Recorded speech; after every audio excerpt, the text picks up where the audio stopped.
Oui. Il faut bien employer votre langue. Il faut bien employer votre langue comme Jésus l'a employé pour sauver la vie, pour sauver l'humanité, pour délivrer l'homme, pour toute délivrance, pour tout déblocage dans la vie. Il faut bien employer votre langue comme Jésus. Il faut bien employer votre langue pour les bénédictions, pour la grâce de Dieu. Oui, voilà, nous sommes là. Shalom, bonjour. Prions. Dieu notre Père, merci beaucoup. Merci beaucoup pour tout ce que tu ne cesses de faire dans notre vie. Pour tous les miracles effectués dans la vie de ton peuple. Et surtout l'audience que tu me donnes toujours. Merci beaucoup. Merci beaucoup pour la vie de tout un chacun d'eux. Pour leurs familles respectives, pour leurs projets respectifs. Pour leur entourage. Merci beaucoup surtout pour les déblocages divers que tu ne cesses de leur accorder. Surtout déblocages professionnels, financiers, sanitaires, des esprits mauvais, de bonheur, de chance, des arbres généalogiques, matrimoniales, maternels, sanitaires, et aussi pour toutes les délivrances, transformations, l'exorcisme, récupération, restauration, réparation, purification, sanctification, la guérison,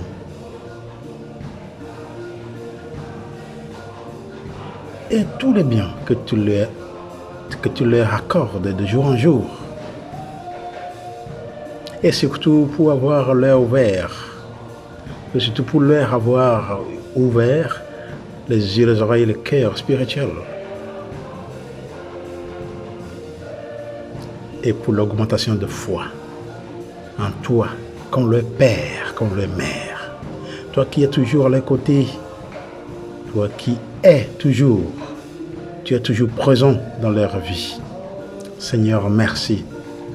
Continue par les conduire vers le pâturage, de vrais pâturages dans cette vie. Donne-leur toujours la bonne santé,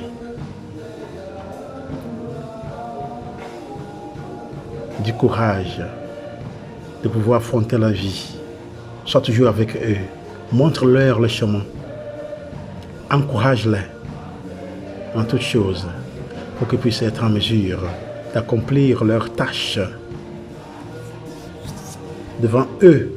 Et surtout pour que le bien-être de leur destin puisse leur arriver, puisse être effectué dans leur vie, pour qu'ils puissent déguster le bien-être de leur destin dans cette vie.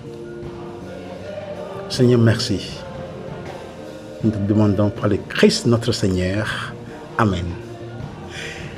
Merci beaucoup, mes chers amis, et bienvenue sur le canal du peuple de Yahvé, Yahweh's People, le peuple de Yahvé, où nous parlons toujours sur la relation entre Dieu et homme. Et tout ce que nous faisons toujours en relation à Dieu, parce qu'on ne peut rien faire sans lui. C'est lui qui nous encourage, c'est lui qui nous inspire, c'est lui qui nous donne toutes les inspirations. Toutes les aspirations que nous avons dans la vie, c'est lui qui nous donne. Inspiration et aspiration. Donc,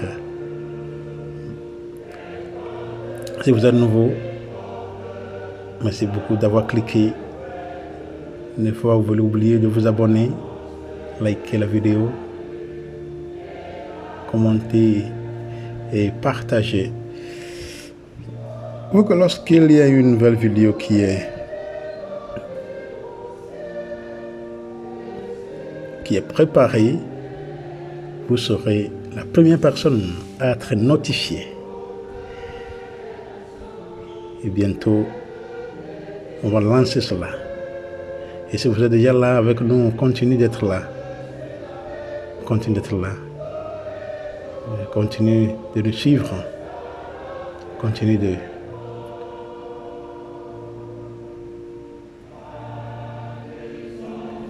liker la vidéo. Regardez, partagez.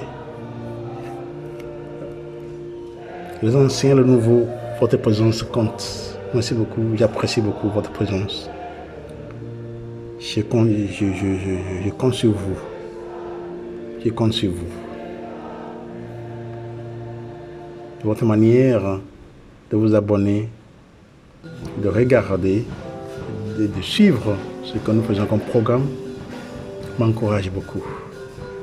Ça devient comme pétrole, comme essence dans la voiture pour que je puisse continuer par rechercher de bonnes choses pour pouvoir vous présenter. Merci beaucoup. Donc aujourd'hui, ce que nous allons voir, c'est sur la puissance de la langue. La langue dont nous parlons, c'est cette partie du corps, ce qui nous aide à pouvoir bien, déguster les choses, à pouvoir bien sentir les choses, non? C'est ça dont nous parlons, la langue que nous utilisons pour parler, la langue où nous mangeons, où nous avons tous les goûts. C'est quoi la langue? La langue est un organe charnu, musculeux, allongé et mobile, placé dans la bouche. Elle est l'organe du goût. Et la langue a 5 goûts différents. Le goût sucré, acide, salé, amer, umami. C'est ça, les 5 goûts de la langue. La langue a 5 goûts. Sucré, acide, salé, amer, umami. C'est ça le 5 goûts de la langue. Mais au fait, nous ne voulons pas parler de ce niveau, disons, de la langue dans ce cas. Nous voulons entrer dans le cas spirituel plutôt. Dans le cas spirituel, et général. Pas parler de comment, c'est-à-dire que j'ai mentionné maintenant, au niveau biologique, ce n'est pas ça. Mais quand même, c'est bon de savoir ce qu'est la langue et quels sont les goûts que la langue a. Mais notre mission ici, aujourd'hui, c'est parler de la langue étant instrument. Étant instrument. Nous voulons parler de la langue comme étant instrument. C'est ça qui nous aide à parler, n'est-ce pas? C'est la langue qui nous aide à parler. Donc nous voulons parler de la puissance de la langue. La puissance de la langue. Et nous ne pouvons pas commencer ou bien dire beaucoup de choses là-dessus sans écouter la parole de Dieu. Donc nous voulons lire du livre de Jacques chapitre 3, du verset 1 à 12. Jacques chapitre 3, du verset 1 à 12. Je lis. Ne soyez pas beaucoup de docteurs, mes frères, sachant que nous en recevrons un jugement plus sévère, car nous trébuchons tous à maintes reprises. Si quelqu'un ne trébuche pas en parole, celui-là est un homme accompli, capable aussi de tenir tous les corps en bride. Or, si nous mettons le mort dans la bouche des chevaux pour qu'ils nous obéissent, nous dirigeons alors leur corps tout entier. Voici les bateaux aussi qui sont si grands et qui sont poussés par des vents violents, sont dirigés par un très petit gouvernail au gré des décisions du pilote. De même, aussi la langue est un petit membre et elle se vante de grandes choses. Voyez comme un petit feu peut allumer une grande forêt. Et la langue est un feu, un monde d'iniquité. La langue est établie parmi nos membres. C'est elle qui souille le corps tout entier et enflamme le corps de la nature. Et elle est enflammée par la gêne. Car toutes les espèces de bêtes sauvages et aussi d'oiseaux, de reptiles et aussi d'animaux marins sont domptés et ont été domptés par l'espèce humaine. Mais pour la langue, aucun homme ne peut la dompter. C'est un mal qu'on ne peut pas maîtriser. Elle est pleine d'un venin mortel. Par elle, nous bénissons le Seigneur et Père. Et par elle, nous maudissons les hommes faits à la ressemblance de Dieu. De la même bouche sortent la bénédiction et la malédiction. Mes frères, il ne devrait pas en être ainsi. Une source fait-elle jaillir par le même orifice, douce et amère? Mes frères, un figuier peut-il produire des olives ou une vigne de figues? Une source d'eau salée ne peut pas non plus donner de l'eau douce. Parole du Seigneur. Nous rendons grâce à Dieu. Voilà un peu la lecture que nous venons de voir, mes frères et sœurs, auditeurs et auditrices. Nous sommes en train de parler de la puissance de la langue que nous avons. La langue que vous avez, que moi j'ai, qu'elle a, qu'ils ont. La langue que nous avons tous. Les hommes et les animaux, nous sommes en train de parler de cette langue-là. Sa puissance. La langue a une puissance. C'est la même langue qu'on fait tout. Nous venons de voir maintenant que la langue a 5 goûts. Le goût qui est sucré, le goût qui est acide, salé, amer et umami. Ça veut dire que c'est tout ce qu'on a dit ici là. Même si on veut entrer dans cette lecture qu'on vient d'écouter, la langue qui parle doucement comme sucré, c'est-à-dire que qui parle, on peut convaincre les gens à travers le goût, c'est-à-dire que la langue qui va parler d'une manière sobre, d'une manière attrayante, où les gens vont penser que voilà, ce qu'il a dit là, il va faire ça, hein. Et ça c'est pour convaincre les gens, c'est ça. Donc c'est la même langue qui va aussi parler d'une manière acide. Disons, oui, c'est ça. D'une manière acide. Ça veut dire que lorsque ça va commencer par mettre le feu ici, là, voilà, c'est la même langue. et salé, c'est maintenant qui va aussi mettre disons, qui va détruire le goût. Le goût. Et voilà, amer encore. Et umami. Ça veut dire que, mes frères et sœurs, et la lecture est bien tombée. Jacques est en train de ça veut dire que maîtriser sa langue. Comment maîtriser sa langue?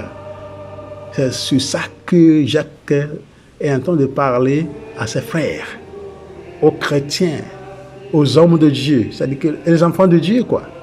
Nous sommes tous enfants de Dieu, donc il est en train de nous préconiser de savoir utiliser, d'employer la bouche, disons, la langue. C'est la langue qui fait tout. Tout ce qu'on dit, c'est la langue qui tout se tourne. Même les langues parlées, c'est ça.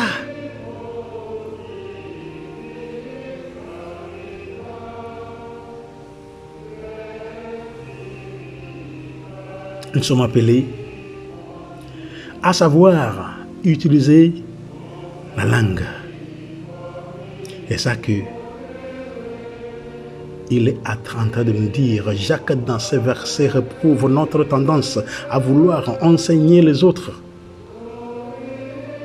en oubliant que nous devons d'abord nous appliquer à vivre ce que nous prêchons. C'est-à-dire que nos responsabilités, la responsabilité de tous les croyants. C'est-à-dire que je ne suis pas appelé seulement pour enseigner, mais aussi je suis appelé à d'abord vivre. À d'abord vivre ce que je suis en train d'enseigner. Je ne vous enseigne pas seulement pour faire. Bon, Jésus avait dit qu'il faut faire, il faut pas faire ce qu'ils font, mais il faut faire ce qu'ils disent de faire. Le prophète a dit de faire tel, on fait cela, mais on ne fait pas ce que eux ils font. Ça veut dire que ce qu'ils ont dit, ou bien ce qu'ils disent, pour que l'audience, pour que les chrétiens, les croyants puissent croire et pratiquer et vivre en conséquence en vue de leur salut, ils n'ont qu'à vivre selon ce qu'ils ont écouté. Mais ils n'ont pas fait. Ils ne doivent pas faire selon ce que les hommes de Dieu font, ou bien les pharisiens font. Sinon, ils vont tomber en tentation, dans le péché. Et c'est la mort.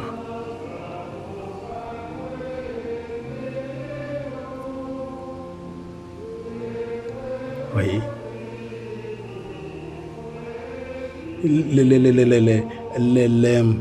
les pharisiens disent, mais ils ne font pas, et ils n'en font pas. Donc, ce n'est pas ça que chacun est en train de nous préconiser. Que nous soyons les premiers acteurs de tout ce que nous prêchons, de tout ce que nous enseignons.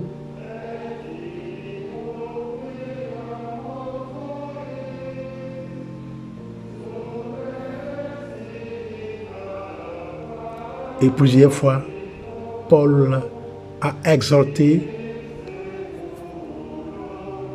aux disciples, aux apôtres, comme Timothée, la lettre à Timothée, aux Thessaloniciens, ainsi de suite, à vivre selon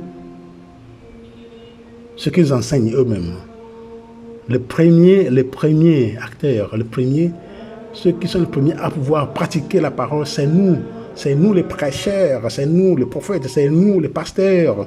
Nous ne le disons pas seulement pour que ceux-là fassent selon ce qu'on dit, selon ce que la parole de Dieu dit, selon ce que Dieu nous dit, mais nous devrons être les premiers à vivre ce que nous prêchons, ce que nous disons. Jésus, lui, pouvait même dire à ses détracteurs qui lui demandaient qui il était. Absolument, ce quasi, je vous dis, même lui seul a mis en parfait accord sa pensée et ses paroles. Oui, quand Jésus s'est parlé toujours sur comment vivre selon l'enseignement, selon les enseignements de la parole de Dieu.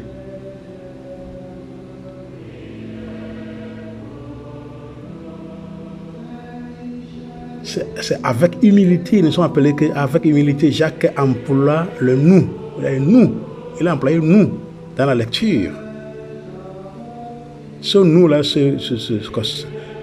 ne se mettant et pas au-dessus des autres, il serait parfait, celui qui pourrait constamment maîtriser sa langue. Soyez sobre, car dans la multitude des paroles, la transgression ne manque pas. Mais celui qui retient ses lèvres est sage. C'est ça. On doit retenir nos lèvres. Quand Jacques emploie des exemples pris dans la vie courante pour frapper l'esprit et ses lecteurs. Il faut frapper l'esprit de ses lecteurs. Vous voyez? Donc, nous sommes appelés à pouvoir nous laisser travailler par la parole de Dieu. Il faut pas seulement ouvrir la bouche pour parler, parce qu'il faut parler.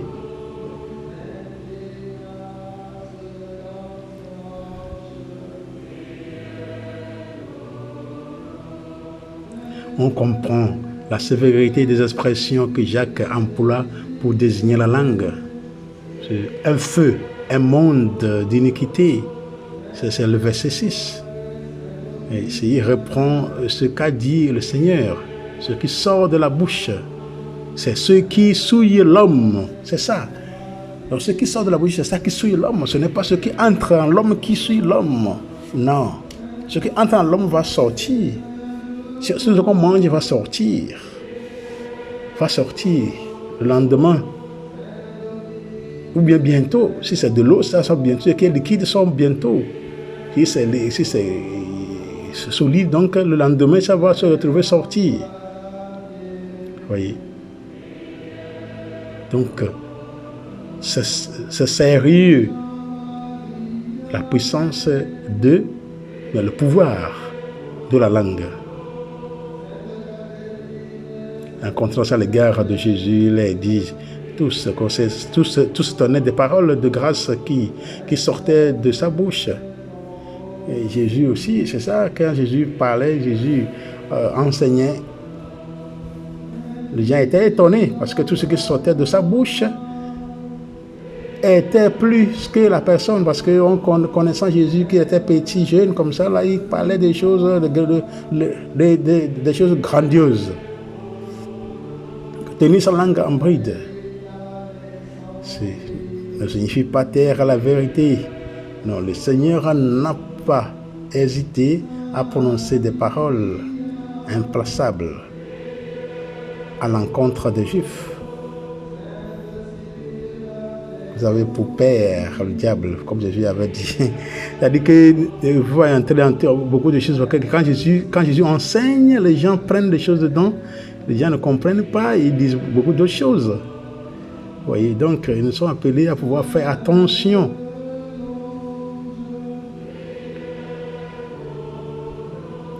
Ceci nous prévient que nous ne pouvons éliminer entièrement cette triste manifestation. Verset 8, non, de ce que nous venons de lire, Jacques 3, je veux dire verset 1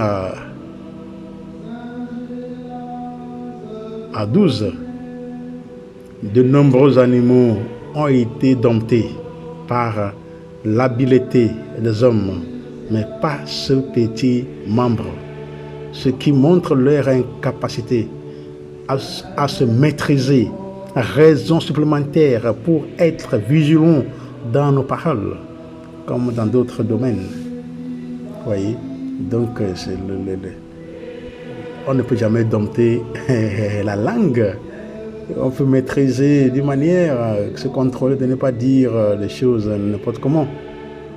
Et la parole de Dieu qui nous met en garde à de nombreuses reprises contre les méfaits de la langue, elle nous dit aussi que par elle, nous pouvons encourager les autres, édifier et communiquer la grâce à ceux qui l'entendent, et aussi louer notre Dieu. C'est verset 9.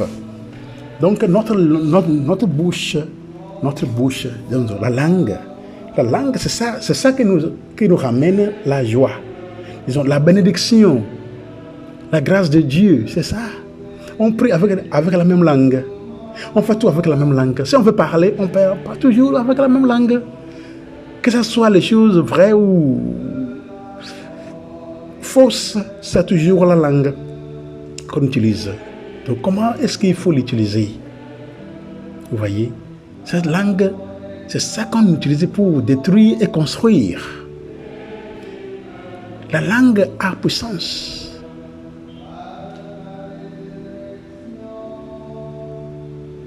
Nous pouvons encourager les autres.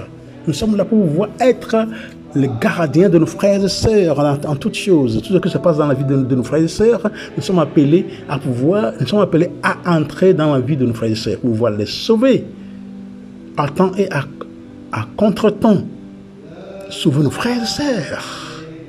C'est très nécessaire, c'est primordial. Parce que lorsque je suis en train de sauver mon frère, je suis en train de me sauver moi-même. Oui.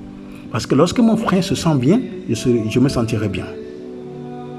Parce que c'est lui qui est à mes côtés, à mon côté, notre entourage. Donc nous avons les êtres humains, on a des animaux, on a tout autour de nous.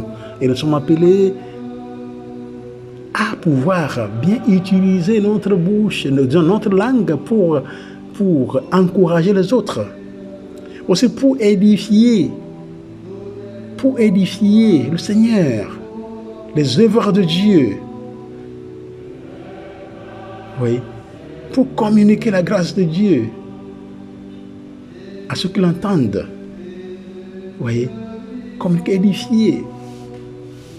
Qu'est-ce que le Seigneur fait qui est bon? Il faut rendre grâce au Seigneur avec la bouche, disons avec la langue. Parce que la bouche n'est pas la seule langue.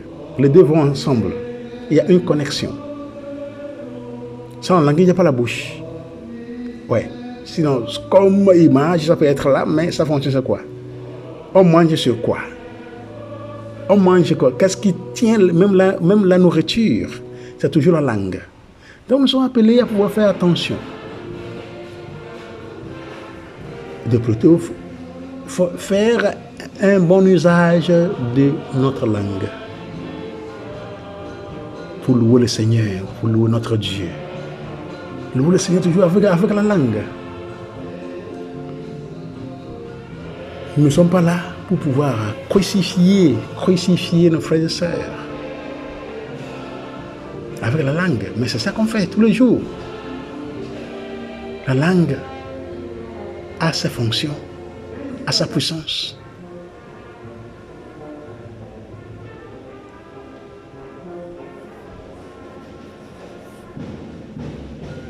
Quand le verset 11 et 12, dans le verset 11 et 12, l'apôtre s'adresse à la conscience de ses frères et à nous aussi. Vous voyez, pour pouvoir nous montrer l'inconséquence de l'attitude qui nous conduit à prononcer indifféremment paroles bienveillantes. C'est ça. Il faut toujours prononcer de bonnes paroles. Les bénédictions sur nos frères et sœurs. Il faut louer le Seigneur avec la bouche.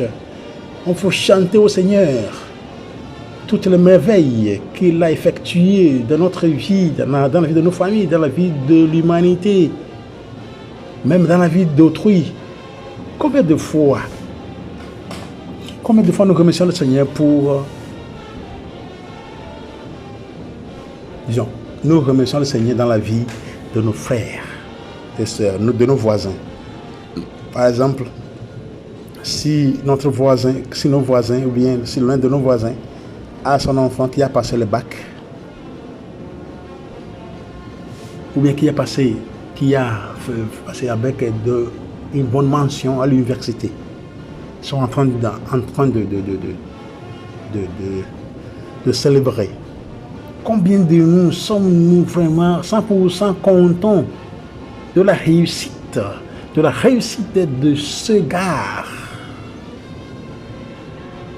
Combien de nous serons-nous vraiment contents 100% du cœur en vue de la réussite des enfants de nos voisins et voisines?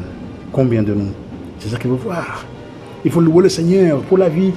Il faut louer le Seigneur pour ce qu'il ne cesse de faire, d'effectuer dans la vie de nos frères et sœurs, dans la vie des enfants, de nos voisins et voisines, de nos collègues de boulot, de nos collègues de travail, de nos collègues, de nos amis.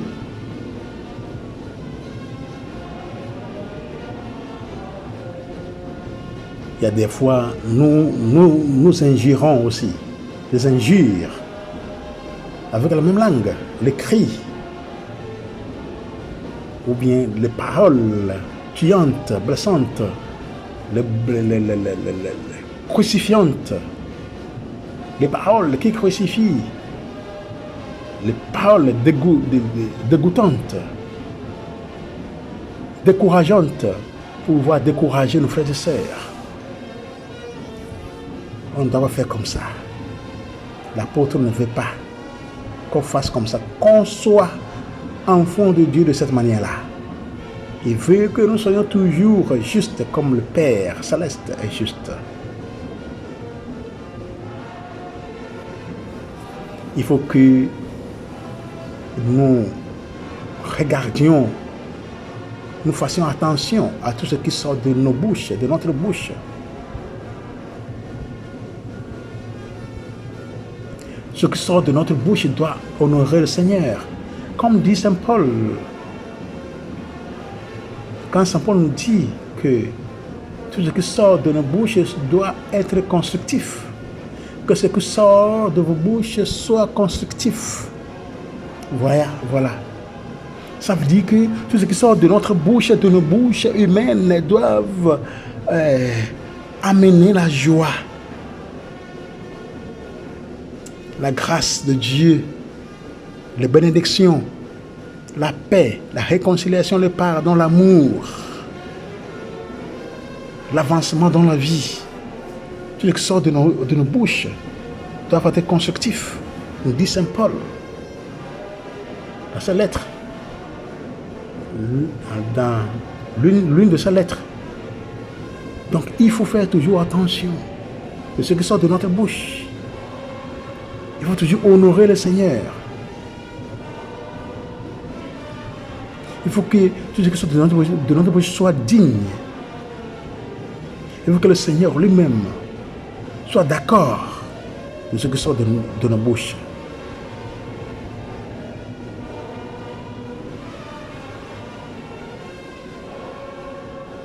Il y a un chant en anglais qui sort des psaumes de David, qui dit que les paroles de ma bouche et la méditation de mon cœur soient agréables devant toi, ô Éternel. C'est ça.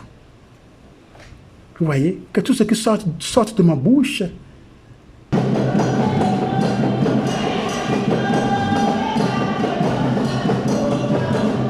et la méditation de mon cœur soit vraiment agréable devant le Seigneur éternel.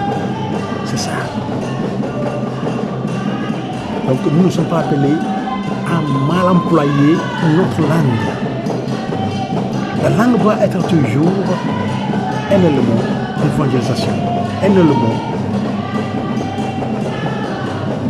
qui cicatrise nos plaies. Un élément qui édifie, qui loue, un élément qui construit de bonnes œuvres pour le Seigneur. Un élément qui est toujours à l'œuvre de bonne manière, tel que le Seigneur veut. Mon frère, ma sœur, mes chers amis, comment est-ce que nous employons notre bouche, notre langue? La puissance que la langue a, c'est la même langue qui amène la paix, la joie, la réconciliation, l'amour, l'avancement dans la vie, le pardon. C'est la même langue qui bénit. C'est la même langue qui ouvre les portes, toutes les portes. C'est la même langue qui prie au Seigneur. C'est la même langue qui occasionne les déblocages du Seigneur de tout genre. le déblocage de tout genre du Seigneur dans notre vie. La même langue qui nous amène dans les prières, qui nous amène des délivrances, des transformations, les purifications, sanctifications, les restaurations, les réparations, la guérison, le rachat de nos âmes. C'est la même langue qui nous amène cette foi à travers la prière. C'est la même langue qui prie. C'est la même langue. Donc si la langue est comme ça, est très puissante sur ce corps, dans ce corps que nous avons, nous devons vraiment bien le soigner. Il faut bien soigner la langue. Qu'est-ce que je veux? Des fois, si on prie, et ça ici, rien ne marche, on se fâche. Pourquoi ça ne marche pas? Peut-être nous avons transgressé la loi du Seigneur en mal employant la langue. Regardez avec cette même langue.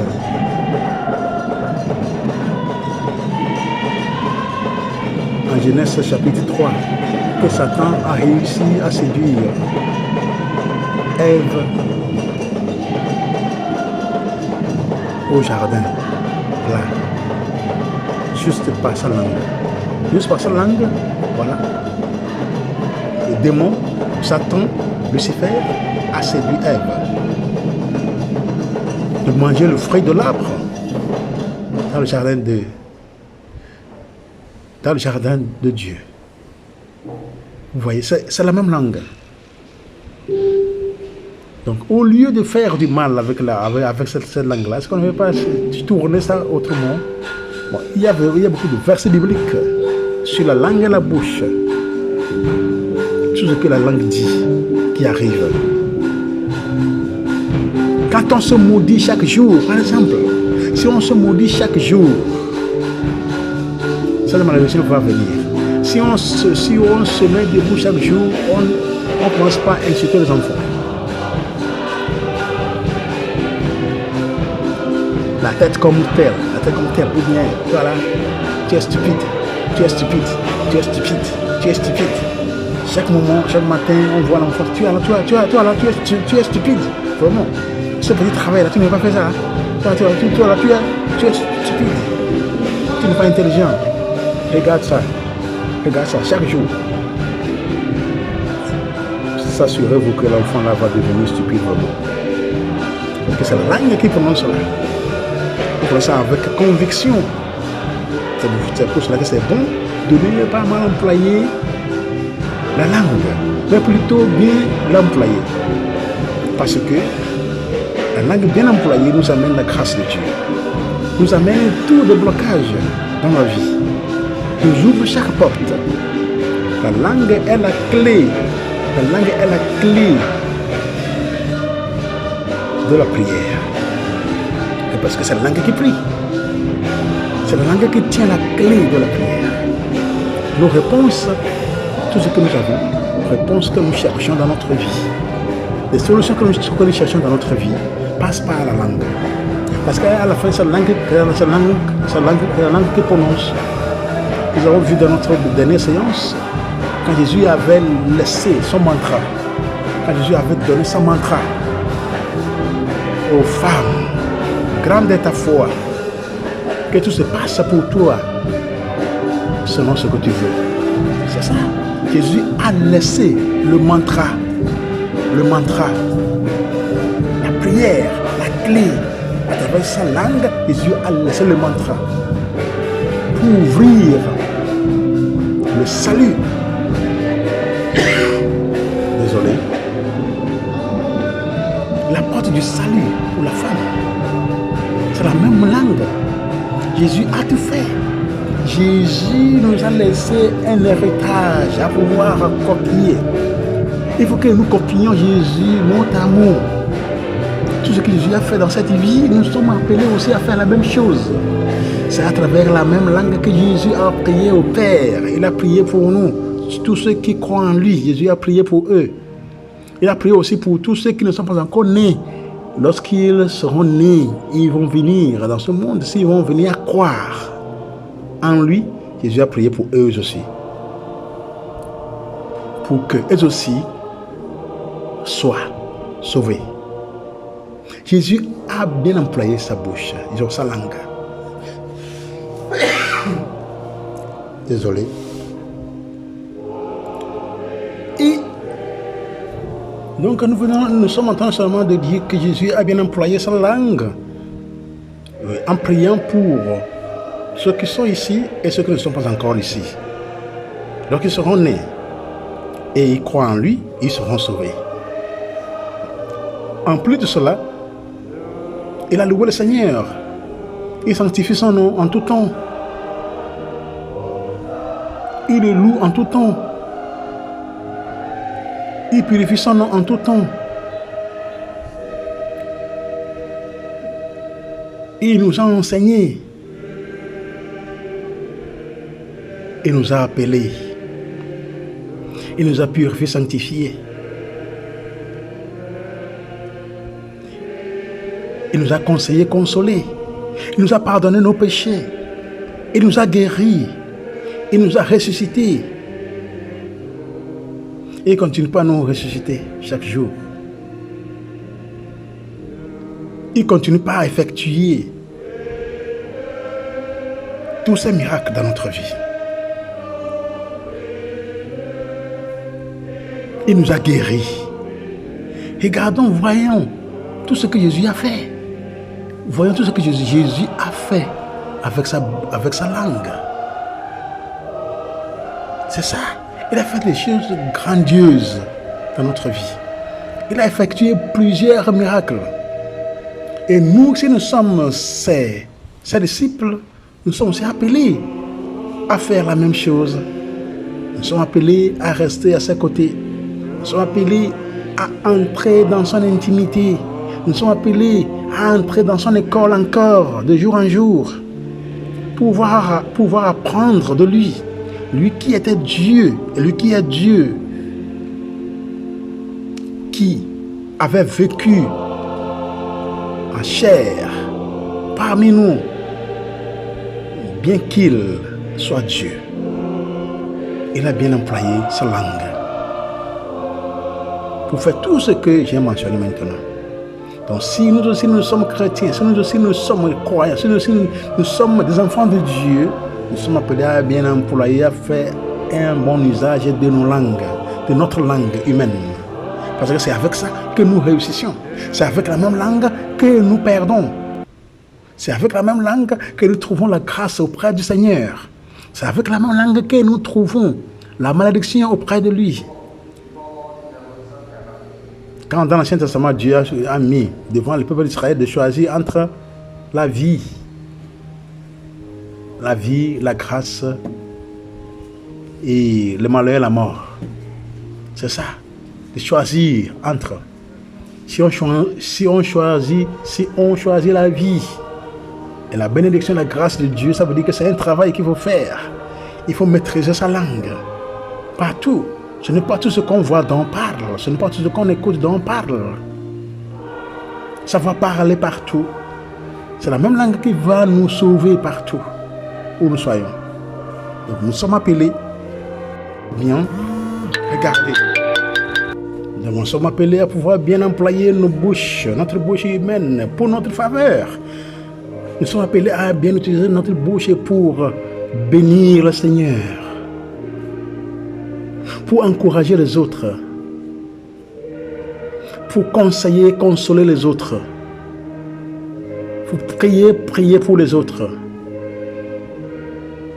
édifier et communiquer la grâce à ceux qui l'entendent. Loue le Seigneur en tout temps, à bénir le Seigneur, à le glorifier, sanctifier. Nous sommes appelés à faire un bon usage de notre langue.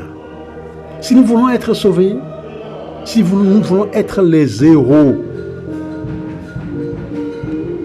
devant le Seigneur dans la vie chrétienne, parmi ses enfants, parmi ses élus, nous sommes appelés à bien employer nos bouches. Il faut que Dieu soit digne de son approbation, disons, de l'approbation de la langue que nous utilisons, de ce que nous allons dire. Il faut que le Seigneur lui-même purifie cela. Il faut que le Seigneur lui-même voit que cela est bon avant que ça ne sorte. Que Dieu continue par vous bénir. Que Dieu continue par vous donner sa grâce, à vous combler de sa grâce. Que Dieu continue par vous purifier, sanctifier, exorciser, délivrer, bénir, restaurer, réparer. Que Dieu continue par vous ouvrir les yeux, les oreilles, les cœurs spirituels. Que Dieu continue par vous augmenter la foi pour que vous puissiez mettre sa parole en pratique, surtout avoir fait un bon usage de votre langue pour votre salut et pour sa plus grande gloire. Loué soit Jésus-Christ. Shalom, shalom, shalom. Soyez bénis pour moi là. Amen.